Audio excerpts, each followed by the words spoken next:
Hello hi friends, welcome to my channel. అందరూ ఎలా ఉన్నారు ఫ్రెండ్స్? అందరూ బాగుండాలని కోరుకుంటున్నాను.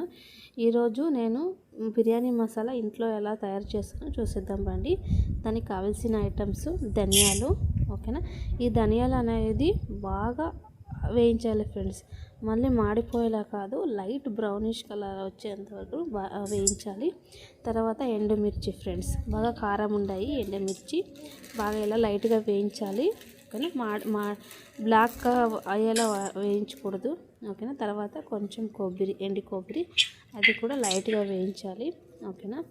తర్వాత స్పైస్ కొన్ని ఉంటాయి కదా, మిరియాలు, లవంగాలు, మళ్ళీ ఫ్లవర్లా ఉంది కదా అది, ఇవి ఇంతే ఫ్రెండ్స్, వేరే అవసరమే. చెక్క, వీటన్ని వేయించి ఒక ప్లేట్లో వేసేసేయండి, ఓకేనా. తర్వాత అన్నీ మిక్సీ పట్టేసేయండి ఫ్రెండ్స్, కొంచెం చల్లారిన తర్వాత.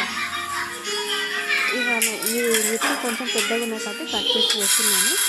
అన్నీ ఒకసారి వేసేసి బాగా గ్రైండ్ చేసేసుకోండి ఫ్రెండ్స్. పౌడర్లో బాగా చూడండి, ఇలా గ్రైండ్ చేసేసుకోవాలి. ఒక డబ్బాలో స్టోర్ చేసి పెట్టుకుంటాను ఫ్రెండ్స్. నేను ఇది బిర్యానీ మసాలా నేను ఇంట్లోనే తయారు చేసుకుంటాను. మీకు ఎలా చేసుకోవాలో కావాలనుకుంటే ఈ వీడియో చూడండి ఫ్రెండ్స్. నచ్చితే లైక్ చేయండి, షేర్ చేయండి ఫ్రెండ్స్, కామెంట్ చేయడం మాత్రం మర్చిపోకండి.